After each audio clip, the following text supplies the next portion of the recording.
Tuhan bersamamu dan bersama rohmu. Inilah Injil suci menurut Yohanes. Dimuliakanlah Tuhan. Pada waktu itu ada pesta perkawinan di Kana yang di Galilea, dan ibu Yesus ada di situ. Yesus dan murid-muridnya diundang juga ke perkawinan itu. Ketika mereka kekurangan anggur, Maria berkata kepada Yesus, "Mereka kehabisan anggur." Kata Yesus kepadanya, "Mau apakah engkau daripadaku, ibu?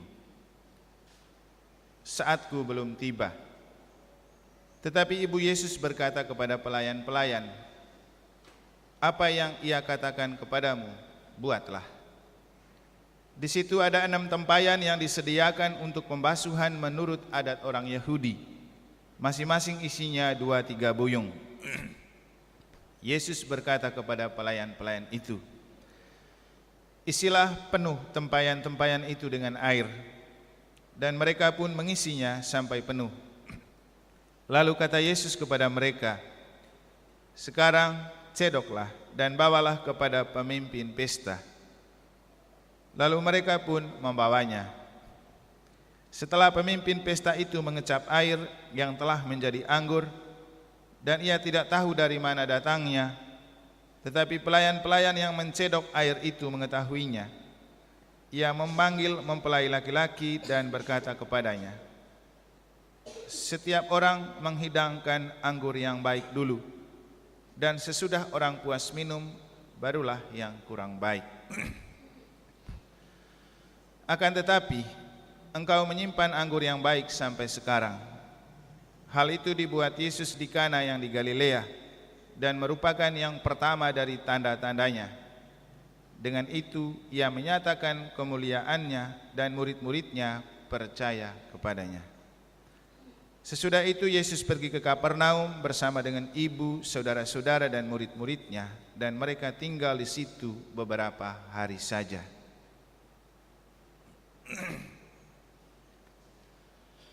Demikianlah sabda Tuhan.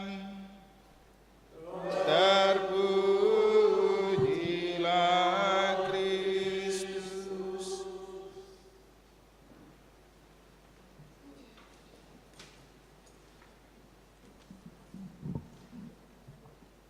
Dwi dan Lu, orang tua, Bapak Mama saksi, Bapak Ibu saudara-saudari yang saya kasihi dalam Tuhan Yesus yang telah lahir.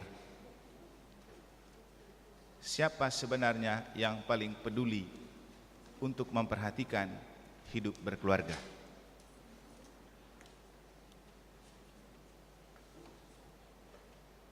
Di sini ada seksi keluarga, Pak John. Kira-kira siapa yang paling peduli memperhatikan hidup berkeluarga? Istri. Saya tanya pada Krus, benarkah pada Krus bahwa yang paling peduli untuk hidup berkeluarga itu istri? Istri, suami istri. Tapi kalau pada Krus kan tentara, Dewi juga tentara ya. Rasanya suami-suami tentara tidak dipanggil untuk lebih peduli pada istri kan? Karena istri pertamanya senjata. Maka para tentara itu harus lebih peduli pada senjata daripada pada istri. Benar kan? Saya pernah mengatakan dalam waktu khotbah di upacara pemberkatan rumah dan pemberkatan 6 bulan tentara bersama istrinya. Saya bilang benar bahwa istri pertama para tentara adalah senjata, dan senjata itu milik negara.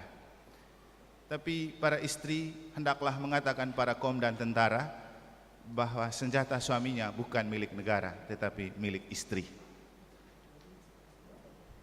Benar tuh, sudah tahu artinya ya, bahwa para tentara memang punya senjata sebagai istri pertama, tetapi para suami punya senjata dalam diri suami yang bukan milik negara, karena itu tidak boleh dipakai sembarang, hanya dipakai oleh istri senjatanya. Tapi tentara boleh memakai senjata apa saja yang ada di gudang. Siapa yang paling peduli terhadap hidup berkeluarga? Ada yang mengatakan istri, ada yang mengatakan suami istri. Saya yang tidak punya istri mengatakan bahwa yang paling peduli sebenarnya Tuhan dan Bunda Maria. Karena saya bertolak dari pengalaman bagaimana orang tua saya menjalani hidup bersuami istri dan hidup berkeluarga. Dan juga saya melihat pengalaman orang-orang yang ketika dikecewakan oleh istri atau suami, maka Tuhan adalah tempat pengaduan terakhir untuk orang yang beriman. Tapi kalau kita melihat bacaan hari ini, saya sengaja tadi menggantikan bacaan Injil dengan bacaan hari ini, karena kita tidak ada misa harian lagi, dan saya rasa ini bacaan yang cocok untuk hidup perkawinan. Bagaimana ketika ada perkawinan di Kana dan ada kekurangan anggur dalam sebuah pesta, siapa yang paling peduli untuk melihat kekurangan itu? Bunda Maria dan Yesus. Undangan lain tidak peduli. Mereka sibuk pesta, sibuk berpenampilan, tapi tidak melihat kekurangan. Tapi Maria merasa peduli dengan kekurangan itu, padahal ia juga hadir sebagai yang diundang. Dia bilang apa? Nak, mereka ini kekurangan anggur. Dan tadi di Marsudir ini saya mengatakan bahwa Maria dan Yesus hadir sebagai undangan. Mungkin mereka tidak punya hubungan keluarga. Dan yang pasti itu bukan keluarga Katolik, bukan keluarga Protestan atau pengikut Yesus. Mereka tidak punya agama. Tapi kenapa Maria peduli? Inilah hati Bunda Maria. Dialah orang pertama yang peduli dengan hidup berkeluarga, karena dia pernah mengalami hidup berkeluarga. Makanya dalam gereja Katolik, kenapa Bunda Maria tidak boleh tidak untuk dimintai tolong menjaga hidup berkeluarga. Nanti di bagian akhir Anda diminta untuk berdoa di keluarga Maria, patung keluarga kudus. Minta bantuan Bunda Maria, karena Bunda Maria orang paling pertama yang peduli dengan hidup berkeluarga. Dan kedekatannya dengan Yesus dipakai untuk membantu orang. Dia bilang apa? Nak, mereka kekurangan anggur. Yesus bilang apa? Ibu, saatku belum tiba, ngapain minta-minta? Tapi kedekatan hati seorang ibu dan seorang anak tidak bisa diingkari. Tadi saya iseng-iseng tanya salah satu anak di Marsudir ini yang saya panggil untuk mengatakan begini, bagaimana rasanya setelah lahir menjadi anak? Dia masih kecil. Dia bilang senang. Lalu saya bilang, siapa yang paling menyayangi kamu di dalam keluarga? Mama. Mungkin itu makanya Pak John jawab istri. Lalu saya bilang, ya memang yang sering terjadi, mamalah yang paling menyayangi anak. Tetapi saya bilang, tidak mungkin mama menyayangi anak kalau dia tidak merasakan rasa sayang bapak atau suami. Saya yakin istri-istri yang menyayangi anak adalah penjelmaan dari rasa sayang yang ia terima dari suaminya. Karena kata Yesus, perlakukanlah orang lain seperti Anda ingin diperlakukan. Ketika para istri sudah disayang suami, otomatis dia sayang anak. Contoh, Messi itu pemain hebat, kelas dunia. Apa yang kurang? Kaya. Istrinya itu dokter gigi, hebat juga. Tapi dia tidak bekerja sebagai seorang dokter. Ia lebih bekerja sebagai seorang ibu rumah tangga yang terus mendampingi ketiga anaknya. Makanya kalau Bapak Ibu lihat di mana ada Messi main, pasti istri dan anaknya sudah ada di tribun untuk memberikan support. Dan Antonella itu istri yang paling setia, setia mendampingi anak-anak. Karena apa? Ia sangat disayangi oleh Messi. Messi itu kan ganteng, kaya, tapi dia setia kepada istrinya. Tentu beda dengan kalau kita orang Indonesia yang kaya. Makin kaya makin banyak punya simpanan kan biasanya, karena uang banyak kan gampang. Makanya kadang-kadang saya guyonin anak-anak yang kalau cari jodoh standarnya ada apanya, bukan apa adanya. Ditanya dulu dia punya apa. Kalau yang dekatin itu punya mobil, cepat. Kalau yang motor, apalagi sepeda dayung, tidak. Dan kadang-kadang kriteria-kriteria itu juga dipasang oleh orang tuanya. Siapa dulu yang lamarin kamu, nak? Lihat baik. Tapi sering saya mengatakan, lebih baik kamu terima yang tidak punya kendaraan mewah, yang hanya pakai sepeda motor, bahkan jalan kaki. Karena kami laki-laki biasanya makin kaya dan makin banyak duit, makin diincar oleh banyak simpanan. Dan dulu pernah saya katakan, membiayai kekasih gelap itu biasanya lebih besar daripada membiayai kekasih sendiri. Kenapa Indonesia tidak ada korupsi? Karena terlalu banyak simpanan. Karena membiayai simpanan itu lebih mahal. Kekasih gelap itu lebih mahal. Jadi saya bilang, kamu kalau mau cari suami, lihat saja yang apa adanya, jangan ada apanya. Karena kalau semakin dia punya banyak, dia semakin punya mau banyak, dan apa saja dia bisa dapat.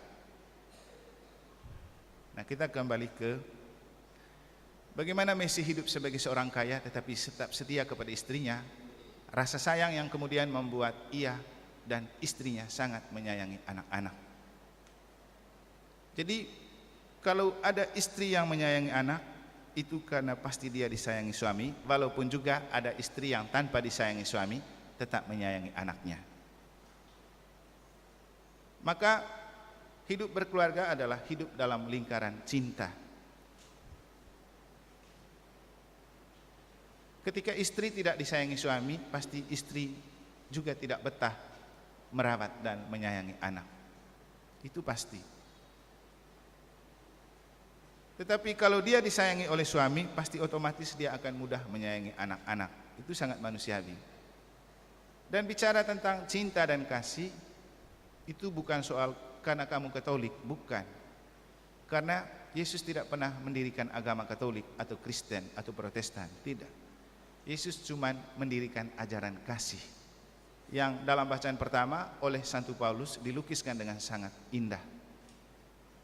Kasih itu sabar, lemah lembut, murah hati, pemaaf, tidak dendam, tidak iri, tidak cemburu. Anda boleh punya iman bisa memindahkan gunung, tapi kalau tidak ada kasih, tidak ada guna. Anda boleh merasa diri sebagai pendoa, penginjil, pewarta, tapi kalau tidak punya kasih, itu bohong. Itu seperti gong yang gemerincing dan gendang yang berbunyi. Omong besar, suara besar, tapi tidak ada artinya. Jadi kasih itu dasar dari apapun kehidupan.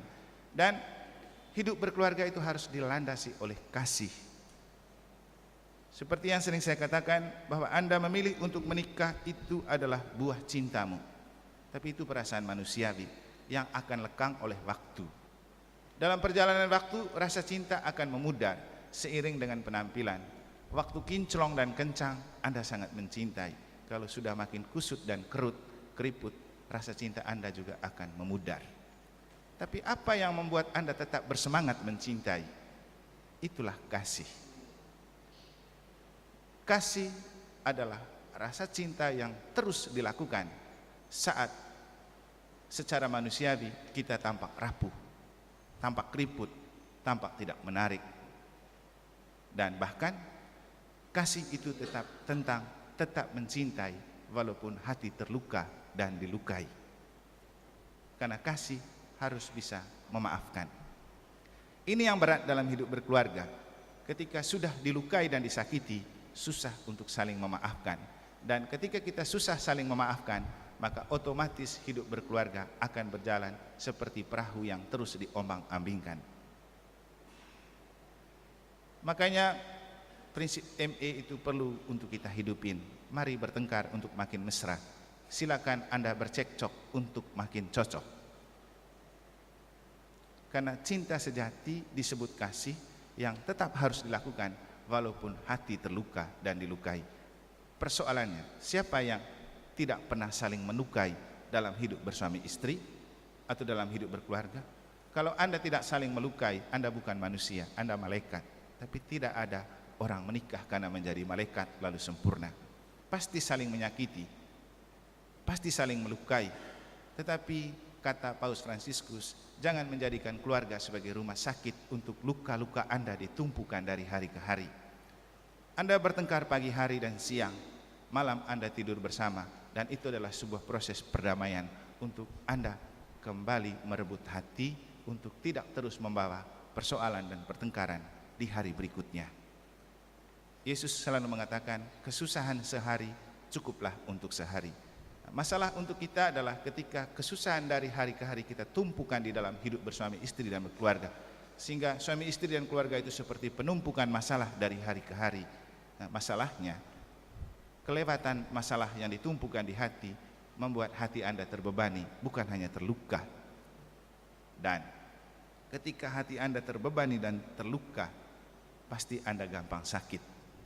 Mungkin dulu ada yang masih ingat cerita ketika seorang istri yang punya usaha juga punya seorang suami yang waktu mereka pacaran sangat-sangat baik. Tapi ketika sudah menikah, suaminya sering memarahi istrinya, tapi istrinya diam saja. Dia tidak bisa melawan, tapi hatinya hancur dan terluka. Suatu kali, saking karena terus disakiti dan dilukai, tapi tidak berani berbicara, dia sakit. Dan di rumah sakit divonis bahwa dia kanker. Saat dia kanker, suaminya mulai memelas, meminta maaf dan segala macam. Tapi kan sudah terlambat, orang sudah sakit kanker. Hasil akhirnya suaminya yang mati duluan karena gangguan lambung, mah. Ya biasalah, orang mah itu karena orang kepikiran dan stres katanya. Dan ketika ia dikunjungi oleh suaminya sebelum ia meninggal, ia sedang mengambil dan membaca kitab suci. Bapaknya yang datang mengunjungi menunjukkan kepadanya, coba engkau buka kitab. Dan apa yang dia buka?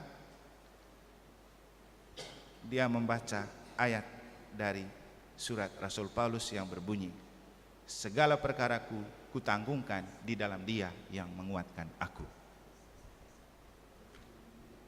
Ia memahami kata-kata kitab suci itu untuk dia menyerahkan segala perkaranya di dalam Dia yang menguatkan dia. Kata-kata ini mengingatkan saya akan Ibu Kanwil Kemenak Kabupaten, Ibu Kanwil Kemenak Provinsi Bali yang pernah masuk di gereja ini. Dan sampai di sini dia menyembah berlutut ke salib. Saya bertanya, dia kan Hindu. Ibu kenapa segitunya sekali menyembahnya? Dia bilang, Romo, dulu waktu suami saya sakit, saya mendapat sebuah penglihatan. Tiba-tiba di atas lemari ada sebuah buku yang disinyalir itu orasi, bergambar Yesus yang berlumuran darah lalu diselimuti duri. Dia menatap dan melihat gambar itu, membayangkan penderitaan suaminya. Lalu dia menemukan ini Tuhannya orang Katolik. Dia menderita, dan dia sangat-sangat menderita walaupun tidak bersalah. Apa artinya penderitaan suamiku dan kami sekeluarga daripada penderitaan Yesus? Itu yang membuat dia merasa sangat menghormati salib. Dia bukan Katolik. Dan itulah kekuatan cinta kasih Kristus. Seperti yang saya katakan, dia tidak pernah mendirikan gereja Katolik dan gereja Kristen dan Protestan. Walau dalam kenyataan kami orang Katolik dan Protestan sering merasa bahwa kami lebih hebat dari yang lain dalam hal mengasihi. Enggak. Kalau mau jujur, ada banyak orang yang tidak Kristen dan tidak Katolik lebih hidup dalam cinta kasih daripada kami yang berlabel Katolik dan Kristen pengikut Yesus. Dan cinta kasih universal itulah yang ditunjukkan oleh Yesus dan Bunda Maria dalam perkawinan di Kana. Mereka tidak peduli ini keluarga punya siapa, apalagi dia tidak tanya ini agama apa. Tapi yang mereka lakukan adalah menebarkan kasih ketika mereka kekurangan anggur. Siapa yang menyuruh Maria? Apakah Tuan Pesta datang kepada Maria dan meminta? Apakah mereka tahu bahwa anak Maria yang dari kampung ini bisa membuat mujizat? Tidak. Maria yang merasa tergerak oleh belas kasih. Belas kasih untuk keluarga yang kekurangan. dan dia memanfaatkan kedekatan dengan Yesus dan meminta kepada Yesus, "Nak, mereka kekurangan anggur." Walaupun tampak Yesus menolak, tapi kan Yesus tidak enak, karena rasa Yesus adalah rasa ibunya. Orang Yesus kan hidup di dalam rahim ibunya, sehingga kedekatan seorang anak dengan ibu itu pasti. Dan itulah kenapa ibu menjadi orang yang sangat menyayangi anak dan keluarga, karena ia tahu bahwa keluarga terbentuk dari rahimnya. Dan inilah yang dialami oleh Maria. Ia tahu bahwa Yesus itu hidup dari rahimnya. Catatannya, tidak ada Santo Yosef di situ kan dalam cerita. Dan kerahiman itulah yang mengalirkan kasih. Lalu kemudian walaupun di mulut Yesus menolak, tapi di hati dia menerima. Maria betul merasakan getaran hati jawaban Yesus yang sebenarnya, bukan dari apa yang dia ucapkan, tapi apa yang ada di hati. Maka dia bilang, "Kamu siapkan tempayan, isi penuh dengan air." Dan setelah itu semua diisi, Yesus mengubah air menjadi anggur. Kedekatan Maria dan Yesus. Jadi orang pertama yang sangat memperhatikan dan peduli dengan hidup berkeluarga adalah Bunda Maria dan Tuhan. Maka Dewi dan Lu, jangan mengabaikan Bunda Maria dan Tuhan.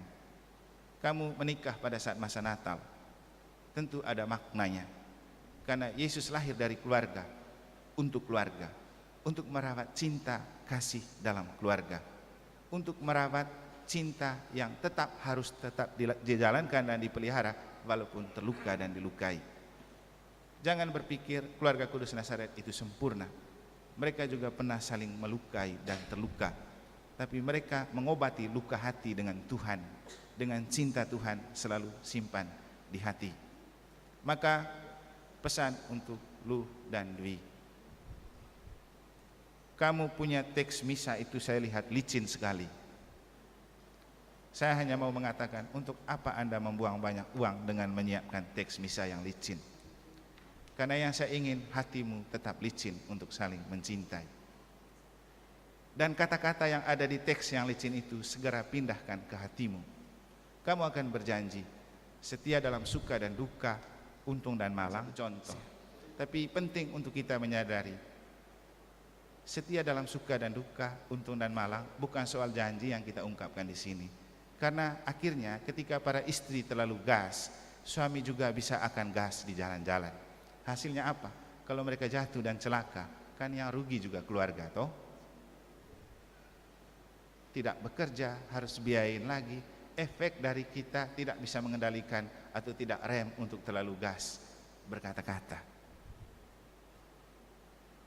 Pesan untuk Dewi dan Lu, Anda menikah dalam Kristus hari ini. Anda punya cinta, tapi Tuhan punya kasih. Ketika Anda letih dan lesu mencintai, Tuhan tak pernah berhenti mengasihimu. Karena seperti khotbah saya kemarin, Tuhan selalu mencintai kita walau kita jatuh dalam dosa. Tuhan selalu melihat kita dengan kacamata cinta, kacamata positif. Walaupun di antara kamu saling menyakiti dan mengumbar hal-hal negatif, saling menghina dan mencaci maki, Tuhan tak pernah mencaci maki kamu. Tuhan selalu siap menerima kamu. Dan kamu mungkin pasti akan berdosa karena terluka dalam saling mencintai. Jangan lari ke tempat lain, jangan lari ke lain hati. Karena ketika Anda bertengkar di dalam hidup berpasutri, di dalam hidup berkeluarga, Anda coba mencurhatkan itu kepada orang lain, pasti Anda akan jatuh hati kepada orang yang akan mendengarkan Anda. Jangan lari ke lain hati kalau hati Anda dilukai. Mari lari kepada Tuhan. Tuhan sangat mengerti dan memahami kita. Tuhan tidak pernah menolak walaupun kita berdosa. Karena apa? Perempuan bersinah dan pelacur Maria Magdalena saja tetap dicintai dan diterima serta disayangi oleh Tuhan. Demikian juga Sakeus pemungut cukai yang dianggap berdosa tetap diterima oleh Tuhan. Tuhan mau datang ke rumahnya. Kamu kalau bertengkar, datang ke rumah Tuhan, biar Tuhan datang ke rumahmu. Jangan kalau bertengkar lari ke rumah tangga, karena persoalan Anda akan menjadi bahan gosip. Itu yang membuat Anda semakin tidak betah dan terus bertengkar. Kalau ada masalah dalam keluarga, bawa itu kepada keluarga Kudus Nazaret, bawa itu kepada Tuhan, karena Tuhan dan Bunda Maria adalah mereka yang sangat peduli dengan hidup berkeluarga kita. Semoga Tuhan memberkatimu.